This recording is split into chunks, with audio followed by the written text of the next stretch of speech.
जम्मू कश्मीर में बाढ़ पुनर्वास और पुनर्निर्माण के लिए केंद्र सरकार ने दिया 5,000 करोड़ रुपए से भी ज्यादा का पैकेज। वित्त मंत्री अरुण जेटली ने कहा, इसमें से राज्य को इस साल मिलेंगे करीब 2,500 करोड़ रुपए।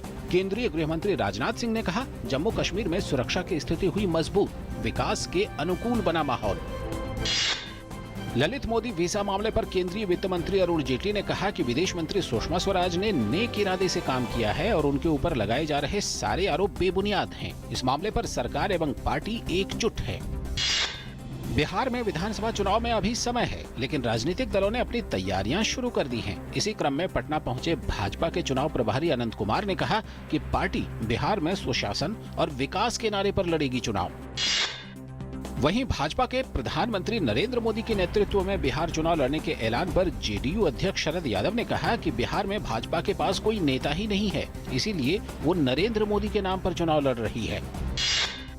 मोहब्बत की निशानी ताजमहल में अब पर्यटकों को मुफ्त मिलेगी वाईफाई सुविधा। डिजिटल इंडिया कार्यक्रम के तहत दूरसंचार मंत्री रविशंकर प्रसाद ने इस सेवा की शुरुआत की। ताजमहल परिसर के अंदर 30 मिनट के लिए फ्री वाईफाई की सुविधा मिलेगी।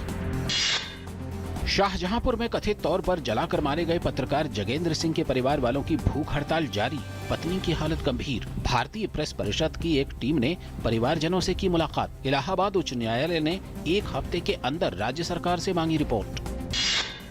शारदा चिटफंड घोटाले में नाम आने के बाद अभिनेता मिथुन चक्रवर्ती ने प्रवर्तन निदेशालय को लौटाए 1,19,00,000 रुपए। इससे पहले प्रवर्तन निदेशालय ने मिथुन को लेन देन संबंधी दस्तावेज मुहैया न कराने पर समन जारी किया था। मिथुन पर इस समूह से करीब 2 करोड़ रुपए लेने का आरोप लगा था। वो शारदा समूह की एक मीडिया इकाई के ब्रांड एम्बेसडर थे। भारतीय मौसम के लिए सबसे दुरुस्त पहनावा माना जाता है खादी। एमएसएमई मंत्री कलराज मिश्र ने खादी बोर्ड और केवीआईसी द्वारा लाए गए खादी डेनिम का अनावरण किया, जो आपको पसीने और गर्मी से राहत देता है। खादी के डेनिम रूप की लोकप्रियता लगातार बढ़ रही है। अनेक वैश्विक ब्रांड भी इसकी तरफ अपनी रुचि जाहिर कर रहे हैं।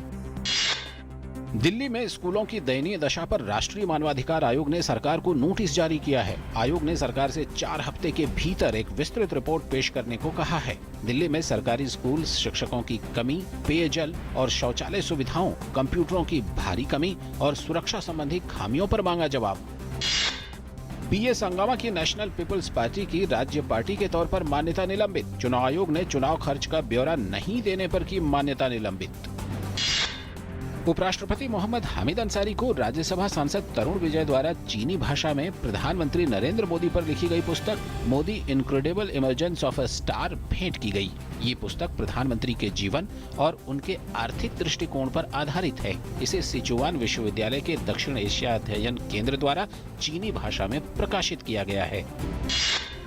महाराष्ट्र एंटी करप्शन ब्यूरो ने मुंबई, ठाणे और नासिक में महाराष्ट्र के पूर्व मंत्री छगन भुजबल के 17 संपत्तियों पर छापे मारे। भुजबल के खिलाफ पद का गलत इस्तेमाल और धोखाधड़ी के 2 मामले पिछले हफ्ते दर्ज किए गए थे। एंटी करप्शन ब्यूरो की 15 टीमें छापे की कार्रवाई में जुटी। पिछले हफ्ते भुजबल के खिलाफ मुंबई के कलिना में भूमि आवंटन और महाराष्ट्र सदन घोटाले के मामले में 2 केस दर्ज किए गए थे। किसानों को पशुपालन के आधुनिक तरीकों और डेयरी उद्योग से जुड़ी नवीन तकनीक और जानकारी मुहैया करवाने के लिए दूरदर्शन की नई पहल डीडी किसान चैनल ने राष्ट्रीय डेयरी विकास बोर्ड के साथ एक समझौता पत्र पर हस्ताक्षर किए। इस समझौते के तहत एनडीडीबी पशुपालन और दुग्ध उत्पादन से जुड़ी नवीन तकनीक चैनल के जरिए किसानों तक पहुंचाने का काम करेगा।